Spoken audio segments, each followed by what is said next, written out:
I just want to invest in people that really want to be the best that they can be. Good morning, everyone. It's Todd Scrima and Robyn, LaVassaur, and Jim Reed doing our monthly podcast. This is for loan officers, and it's called You Can Make Money in Any Market. And we're going to talk about this because there's a lot of doom and gloom out there. Honestly, guys, if it's one thing I've learned, so starting, this gets a little personal, but about 6-7 years ago, I started going to a therapist, and one of the therapists, after she knew me for about a year, I sat down and she said, Todd, you know you live with a lot of anxiety. And I said, maybe I don't understand. I don't feel anxious. She says, yeah, you do. You just don't know how to describe it. And so she went through this process of describing stuff. And what I learned through that is it started this process where I get stuck on something and I think about it. And what I learned is, even though I was very successful monetarily and ran great businesses and all that, I was always in fear of this or fear of that. It's been a lot of therapy, what I've learned is that how you feel is how you act. And so how that translates to today is, if you feel scared, if you think the sky is falling, it probably is, right? And so that's how I think about it. I don't know how to express it, because what I'm afraid of in these opening comments is someone saying, oh, Todd, you can say that because you got money. You can still feel that way. You know, you're talking about an old Yogi Berra quote, right? Right? What do you say? And also, who was the coach who won the first Super Bowl? Come on, you guys. Good Lord, Green Bay Packers. Man, I watch all that old stuff on ESPN. He said, the quote is something like this. I'm going to screw it up, okay? This quote is something like this. Two kinds of guys, one who thinks he's going to be successful and one who thinks he's not. And they're both probably right. Vince Lombardi. Yeah, when you talked about anxiety, I'm sitting there going, what are you talking about, Todd? You don't have anxiety. You do really good at that. And I'm like, wait a minute. It's our industry, right? Each month we start at zero. Each year we definitely start at zero. That breeds anxiety. Yes. Tools to manage that are important because, as you said, people see it and feel it, and it's how you act, right? So if you're an anxious and nervous loan rep, Robyn, and you go out on a sales call, what's it sound like? Anxious and nervous. Yeah, it sounds like commission breath. Mm-hmm. Hey, you got a deal? Yeah. Well, yeah. Hey, got a deal? Hey, got a deal? Hey, got a deal? Hey, got a deal? I mean, if you're fearful, you think about it. Whenever you are scared, you're normally not taking action. Most of the time, fear creates a myriad of other emotions, but paralyzation, maybe anger and frustration, blame. I mean, fear creates a lot of things, but it generally doesn't create the best version of you that's going to go out there and want to help other people and impact the world, right? Fear is like fight or flight mode. You're protecting yourself. And so I think when you talk about the market and being fearful, if you will, the truth is you're probably not even prospecting or doing the work that you need to do if you're in fear mode. It becomes a self-fulfilling prophecy, right? It's like, I hear people like, I just did a site visit. So when you work at Summit, I run the coaching program and I do site visits 4 times a year. So I invite all the managers, all the loan officers, whoever can make it each time. Yesterday we had about 30 people on video and about 25 people in person. And one of the loan officers who's been doing it, I think this is super relative, so allow me a tangent, okay? So one of the loan officers that's been doing this business a long time, he came to my site visit and he brought his LP2 who recently got licensed. His LP2 in our business is a loan LPA, some people call it. So it's a loan officer assistant, but a higher level. They can talk to the client about everything and they're licensed to kind of replicate your time at a higher level. That's the best way I would describe it without a one-on-one conversation. So he's asked me this question. He can't wait to get his hands up. And frankly, he's not dressed very snappy, frankly.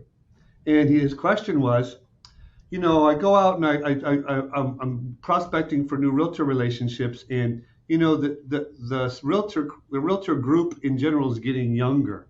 I go, what you mean is you're getting older, but it's okay. But it's the same thing, right? He's like, yeah. So they don't really want to work with someone like me. So he's trying to transfer listen to this. He's trying to transfer sales and originations onto his loan partner because they are younger than him. And she's telling me a self-limiting belief is what I learned it was at some class I went to. I've been through all kinds of that therapy stuff too.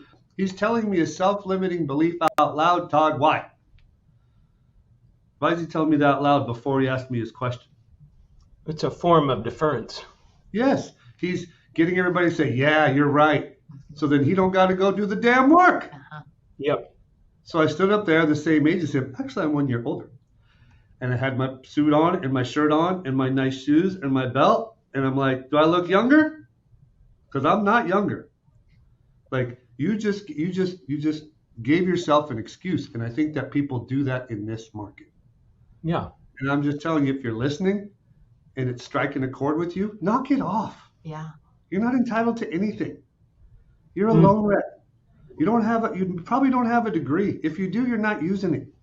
And you get the opportunity to make a bunch of money. And our topic today is you can make money in any market. So we're going to talk about that. But I just thought that was, you told me, Todd, the loan officer demographic, I don't even know what I'm talking about. The average age of a loan rep is getting older. So they are all feeling what that guy's feeling. Yeah. Sometimes, to be honest. But let me say two things. One is a reference point. So when you look at the overall volume in the mortgage world, we're in the years 2018, 2019. In those years, the industry did a little over $2 trillion, which is what the industry will do this year. It's going to be about 80% purchase loans, similar to those years. So those years were actually a little more refi in 19. So that's the frame up. So it's not a bad market. It's a normal market. It's a normal market. So that's a mindset. The second one is a quick story. Jim did that site visit. Some people came in early. I had 4 of them over to my house for a barbecue. They're texting me like, hey, boss, what are you doing? I'm like, barbecuing with my kids. Come on over. So 4 of them came over. One of them was this lovely little gal named Desiree. Desiree works in our Boise office. And, she's 26 and she's vibrant. And we got her in our mortgage loan apprentice program, which is where we take people in and train them for a year how to become a loan officer, then they become a loan officer. So she did her year worth of training as an assistant working in the branch. And for 1 year, she's been a loan officer. And I said, well, Desiree, how are you doing? We were talking about market conditions. She's all, just smile, as smiley as you could see. Best smile ever. Tan face. Mr. Robyn's, of course. Cute. And she's like, I'm doing great.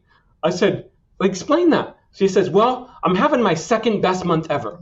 I said, oh, really? What does that mean? She says, well, I'm closing 5 loans this month.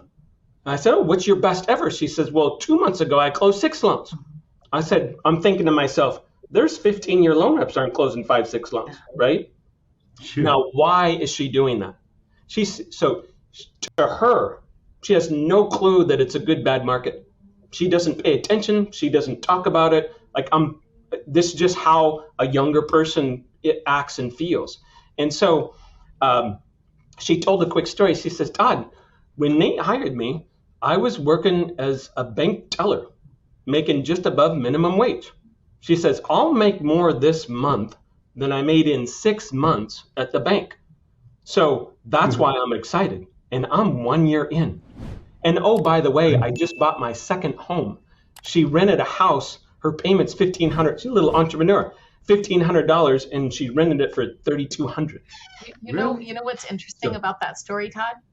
So I know Des, and she would be fine with me saying this, but about 3-4 months ago, when people really realized that rates were going to climb and that the market was going to shift, if you will, Des had a panic. And she messaged me and said, would you get on and do some coaching with me? And I said, sure. And we get on the phone. And she's paralyzed. She had one tough deal, and she lost a deal to rates, and she literally was all of a sudden paralyzed. And she said, should I go back to being assistant? Maybe I'm not meant for this. And I was like, Des, listen, in any market, you have to just be focused on the activity that you do. You have to believe in yourself. So we went through all sorts of things, and I'm by no means credit for this, but she literally sought help. right? Sought help for being paralyzed and frozen. And all of a sudden, she was listening to the hype more than anything. She got back in and just started playing the game that she knows how to play, prospecting, smiling that bright smile, being the lone rep that she has learned to be in the last year. And literally, it's turned around. And we set this monthly little 15-minute thing. And every time I get on there, she's like, I don't need anything. I'm doing so great. Like, because it really was just an emotional pivot for her to decide that she was going to be fine. And then she believed it. She believed it, and she does the work to back it up. And I think that's a really big deal right now in making money in any market, that people don't realize how paralyzed they actually are. And some are doing the exact same thing. Oh, some of my realtors aged out. Okay, you could use that as an excuse, or you could say, I'm excited to go find a bunch of new referral partners, and how am I going to do that, right? Yeah, people call me all the time, and what they're really asking me is, how do I come over this entitlement I'm feeling, or this emotional fear, right? So I don't know who taught me this, but someone taught me there's only two things in the world, that's love and fear. And then they said, for love, there's three ways to express it or to implant it in your brain. They said gratitude, generosity, and grace. When you give grace to others that don't deserve it, that's expressing love. When you're generous to other people and help them out, that's expressing love. When you show gratitude for what you have, that's expressing love. So if you express love more often, every day perhaps, you can overcome the feel of entitlement that you developed over the last 2 years of getting overpaid. It's a simple tactic, but I am telling you, it is a flipping home run, because I have a surgeon living to the left of me and a general practitioner living to the right of me, and I've never saved anybody's life, at least not during loans, and I for sure make more money than them. And that's just, I'm just lucky. And if I feel that way more often, it comes out more often, and people want to be around me more, and then they'll refer me more, and I swear to God, it's that simple. I love that. It's that simple. So the three things you said again, I just want to repeat. Generous, so being graceful, you're showing people grace, which is really tough for alphas, right? We get things really fast. We don't understand why they're slow. They messed it up 3 times, and we're like, next. So showing grace. And grace for me is explaining things one more time when you feel like they don't deserve it. I just want to I want to tell you a quick story, and then I want to ask each one of us to give a tactic on battling this market. So yesterday I spoke at Carl White's event. Never really knew him. But in total he has 12,000 members as a part of Mortgage Marketing Animals, and then they have the Breakfast Club, and there's like 3 parts to their business. So here's what I noticed about him. So he's done this in like 7 years. 12,000 members. And so afterwards, he likes to smoke cigars. So we were up in Tahoe. So we go off under this tree and we're smoking a cigar, which I haven't done for about 5 years. And now I know why, when I woke up this morning, why I don't. And he comes up to me after my talk at the break. He grabs me, he's a shorter guy, grabs me by both arms, looks straight into my eyes and says, Todd, I see professional speakers speak like all the time, and you're one of the best I've ever seen. Your ability to communicate information, yet still be humble, tell relatable stories, it was magical. And I really appreciate you coming to my event. Wow. Gratitude. He is, and I told him later on that night when we're having a cigar, I said, you're one of the most gracious men I've ever met in my life. And I watched him do it to about at least 8 other people that day. Something there. Okay, so let's talk about a tactic. Jim and Robyn will probably do more of a grassroots tactic. I'm going to give you it's a way far out tactic, way far out there. But give me a minute to explain. Buckle up. I am every once in a while I do 2 or 3 day fasting. That just means coffee and water for 2 or 3 days. So this time I'm on day 2. And I got 4 people to do it with me. 4 just personal friends. They're texting me yesterday And this morning we got this text chain going. Here's what I've learned from that, and I want you to pay attention to this. They all thought, because they'd never done it before, they all thought, how can I possibly do 2 days without food? And my coaching to them was, you'll be shocked at how much energy you have. And what I learned through this is hunger pains, every hunger pain you ever have goes away in 15 minutes. So there'll be 2 or 3 times where you are hungry, but I said, you'll be shocked on how you're not hungry. And the reason I tell you that story is, and if you want to fast, but it's a tactic that teaches you how food addicted we are to a pattern of eating, whether it's breakfast, lunch, dinner, snacking. One person said they have 4 meals a day. I eat 2 meals a day, and they're all saying the same thing. Now, I know this because I've done it several times before, but they're like, it is shocking how much energy I have, how good I feel, how well I slept, and I don't have hunger pains, like 2-3 times in 2 days, but they quickly go away and you just feel great. And my point is disrupting a pattern. So disrupting the pattern of not selling, how you would disrupt that is do, for example, the circus. The circus is, mini circus is, I'm going to call 100 realtors in one day. And my goal is to get 10 appointments. That would be something that like breaks you out of that mold. Yeah. You're saying do something you've never done before to get outside your comfort zone. Yes. And really what that does, I think as I listen is, what that does is give you confidence. Give you what? Confidence. If you thought you couldn't go 3 days without food and then you do it, you're kind of impressed with yourself. And then you're proud. If you're 54 years old like me and you can touch the rim, I'm like, oh, I'm not so old after all. Like you're talking about building confidence for real. That's what you're talking about, by through little tiny things, little tiny achievements. 100%. Yeah. We've got just a few minutes left. Robyn, give us I know this is a hard question because you're just like, hey, how do you go through this market and what do you pivot? What do you do different? So I know there's like 10,000, but give us what you think is a really solid tactic that would apply to a lot of seasoned and unseasoned loan officers. Yeah, we have a loan officer and kind of like Des, having their best month ever. And I asked him the other day, and I'll tell you the context of this. I asked him the other day, I said, tell everybody on our Friday sales call what you're doing.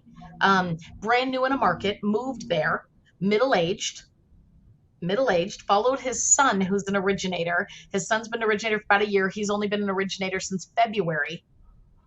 And he said, well, they told me to go 10 open houses every single weekend without fail. He said, so since February, I've gone to 10 open houses every single weekend with the exception of two weekends he skipped. Other than that, 10, no matter what. He had 4, was taking in another contract that day. So he thought he'd have 5 deals for the month of July. Only been doing this since February. My point is not what I don't care if he'd been in it for 20 years or he'd been in it for 5 months. That doesn't matter. What I would say is that consistency and persistence pays off. You have to do both, and we are not really good at it as human beings, right? If we don't get instant gratification, we tend to get frustrated and give up and assume something doesn't work versus it's just going to take a little longer for it to start to work, right? And so I think we have to do the work every single day, show up big. And what I would really say is that he surrendered. He surrendered to being told exactly what to do to be successful. He didn't argue it. He just has done it over and over and over again, and he's seeing the success. The formula hasn't changed. Good market, bad market. What you have to do to be successful is the activity, and you have to be held accountable to that, and that requires that surrender word. And I think when you're willing to do that, to surrender to somebody other than yourself, because man, will we let ourselves off the hook, you will end up winning in this market. But it does require that piece of accountability. Real quick question, Robyn. We teach the 5-day call plan. So it's so many calls a day, 5 days a week, takes about 2 hours a day. Robyn, could any loan officer do that consistently every single day for 52 weeks and not do well in this business? It's impossible. And I've seen every every context of super outgoing, bubbly. I've seen young. I just got a message yesterday from a gal that I used to coach. She doesn't even work at our company. She said, I'm having my best month ever. She's 68 years old, just so we're clear. She's 68, having her best month ever, and sent me a message yesterday. Give permission So on that?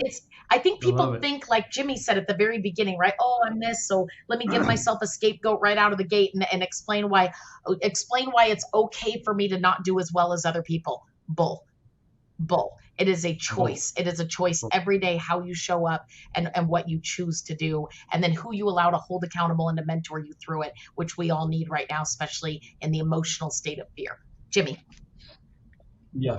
Jimmie. I had a big, like this 3 thing, but I'm just going to give you a more simple one because I think it's more important. This is what I think. You got to lower the bar to your definition of success, which sounds counterintuitive to salespeople. Raise the bar and they'll chase a bigger pile, right? That's like top 2% of the loan reps. That's how it would work for them. The rest of them, you got to lower the bar to what success is. So in the class I taught yesterday, I'm like, look, if you're doing a milk route and you're going to go see 6 boutique real estate offices every week, average 4 weeks in a month, you're doing a leveraged, either in-person or video teaching event a month. It could be for continuing ed credits. It could be for sales. You're having a guest speaker. You're promoting an event a month. That's 1 week dropping off an invitation. 1 week drop off food. The other 2 weeks drop off of something about some content about you, your company, or a loan program that will help them sell more houses, and go to these same 8 offices every week. And success is walking in the door.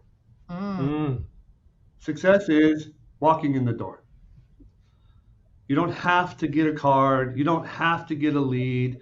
You just got to go in and don't stop. So Todd, I'll play this game with me for just 1 minute to emphasize my point. How many people were in your high school? My high school was like 600 kids. Okay. How many do you feel like you knew? How many of those 600 did you know and knew you? 200. 200. How many of them were your homies? 5. So 200 sales opportunities, and you had how many? 5. So you kind of sucked, right? Well, if my definition of success was not yours because of you think different. But in general, if you were 5 for 200, that's not very good. But in our business, it's pretty good. Yeah. So you got to lower the bar, right? And be realistic. If you meet 200 people and spend a bunch of time with them, and you get 5 or 10 that are your homies, that's success. Imagine you talk to 200 realtors, you go on 200 one-on-ones with realtors, and you end up with 5 homies that do 10 deals a year with you. That's 50 deals a year. We make $5,000 alone. That's $250,000. And Jimmie, you talk about the gratitude That's piece, right? the bar. The gratitude piece. When somebody says, I'm only closing, it's one of the words I've removed from our branch. I'm only closing this many. I'm like, don't you say that. There are people that are closing 0 right now, and you're more focused on what you're not doing than what you are doing. And we're going to focus on what you are doing because that's how you're going to get through this. So I'm so with you on it. Yeah, just a tidbit. Love this book. And you could probably get a book summary or a YouTube summary in The Gap and the Gain. That's what that whole book's about, the gap and the gain. Don't compare yourself about what you didn't do. Compare yourself over the long term, what you have done. And it changes how you feel and how you act. And that book, I would tell you, others robs you of your joy. Yes, 100%. Comparing yourself to others robs you of your joy. Totally agree. Got loan officers, I hope you appreciated this. I've got 2 of the brightest mortgage brains and coaches I've ever had the pleasure of being a part of. Robyn and Jim, I want to thank you for spending the time to do this and give back, because we just do it to help people. And at the end of the day, when you do that, it always comes back around. So guys, make it a great month. Talk to you soon. Bye guys.